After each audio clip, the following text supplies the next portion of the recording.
Yan po mga kabida, malinaw na po no na nagbitiw pala itong si Congressman Benny Abante at Congressman Dan Fernandez diyan ho sa kanilang chairmanship sa Quad Committee ng House of Representatives. Ano po? Ngayon na pong hapon sila po ay temporarily nag-relinquish ng kanilang mga chairmanship dahil ho dun sa controversy na kinasasangkutan po ng dalawa patungkol doon sa isiniwalat po ni Colonel Hector Grijaldo po, no?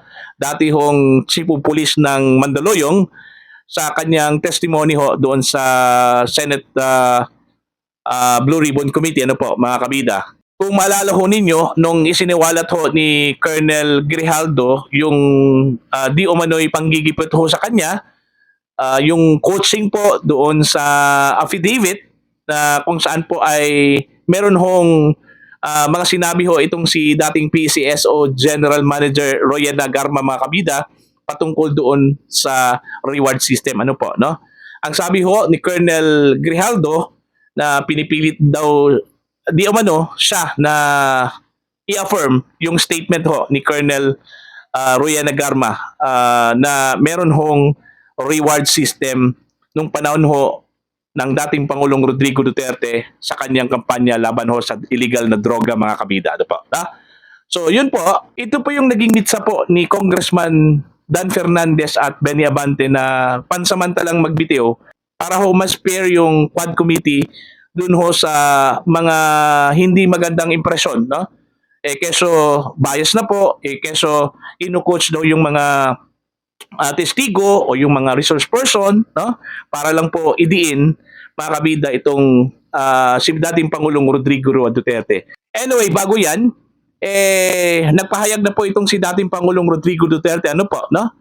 Na bias itong Quad Committee mga kabida dahil ho, meron na po silang pronouncement bago pa itong kanyang imbitasyon mula sa Quad Committee ng House of Representatives laban ho kay dating Pangulong Rodrigo Duterte mga kabida. In fact, matapos yung Senate investigation doon sa war on drugs at sa mga sinabi ho ni dating Pangulong Duterte, may mga statements na yon, no? May mga public statements na itong mga miyembro ho ng Quad Committee. In fact, mga kabida, bago po inimbitahan po itong si dating Pangulong Rodrigo Duterte na dumalo sa Quadcom, ay meron na hong mga public statements no na lumabas galing po sa mga miyembro ho ng Quadcom na keso dapat na kasuhan na po itong si dating Pangulong Duterte dahil ho sa kanyang pag-amin di umano na meron na ho siyang napatay at meron ho siyang death squad, no?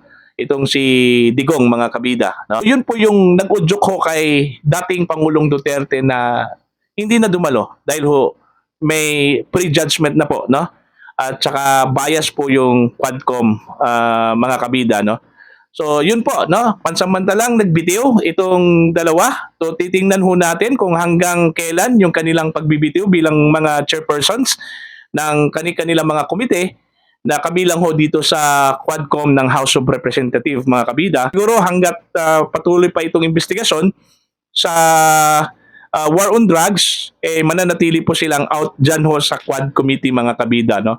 Itong si Congressman Abante at saka itong si Congressman Dan Fernandez, ano po, no? Para po sa akin mga kabida, gaya na po ng sinabi ko dun sa previous vlog ko, nararapat lang po, no, na mag-inhibit itong dalawa at maging itong iba pang mga chairpersons, ano po, no?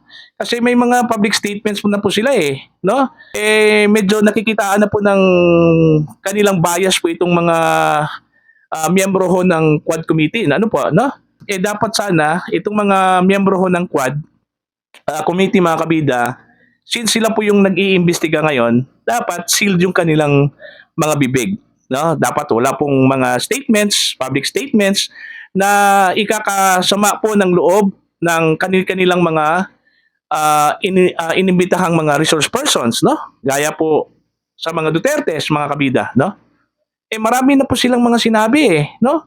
Kumbaga, sa paningin ho ng, kumbaga sa kanila pong paningin, itong mga Quadcom members po ay kinocrucify na po sila in public, no? Kumbaga, ang tingin ho sa kanila, mga kabida, sa mga Duterte ay guilty na po, no? Dahil ho doon sa kanilang mga pronouncement. So yun yung hindi maganda mga kabida sa kanila pong ginagawa, ano po, no? At saka maliban po doon, nararapat lang po na magbitiw po ito o nagbitiw po itong dalawang mga mambabatas po natin dahil nawala na po yung credibility po, no, ng Quad Committee mga kabida dahil ho nga doon sa isiniwalat po ni Colonel Hector Grijaldo po, no? Kung titingnan ho ninyo, baka ho ang tingin ho ng mga tao po na baka itong mga resource person po ng Quadcom ay baka coach po ito o baka tinakot po ito o di kaya baka po ay kinuntsaba po ito, no, para lang madiin itong mga Duterte, lalong-lalo na po itong si dating Pangulong Rodrigo Duterte mga kabida. So yun po yung latest mga kabida patungkol doon sa pagbibitiw o patungkol doon sa pagbitiw ho ni Congressman Dan Fernandez at ni Congressman Benny Abante bilang chairperson ng kanilang mga komite na kabilang ho dito sa Quadcom mga kabida ng House of Representatives. Pero klaruhin lang po natin, pansamantala lang daw itong kanilang pagbibitiw bilang chairperson mga kabida ng kanilang mga komitiba, no po, no?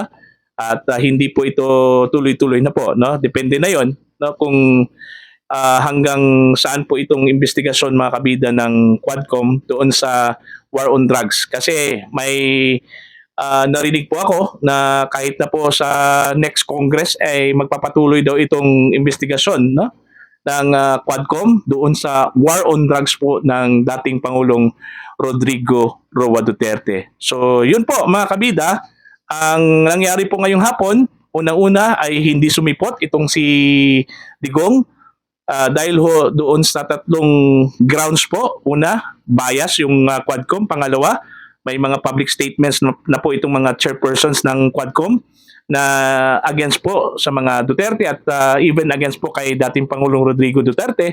At yung pangatlo mga kabida, tapos na daw itong si Digong na nakapagsalita, no, at nagbigay na po ng kanyang panig doon ho sa Senate investigation. At kung gusto ho ng mga mambabatas ho natin dyan sa lower house, dyan sa Quadcom, na humingi na mapakinggan yung kanyang mga sinabi, pwede ho silang mag-request mga kabida doon sa Senate. Meron naman po silang inter-parliamentary courtesy, ano po, no? So pwede ho silang mag-request doon o di kaya maraming mga available video at clips mga kabida dyan ho sa YouTube. So pwede ho silang mag-scan dyan sa YouTube mga kabida. Yan po ang latest. Magandang gabi po sa inyong lahat. God bless po.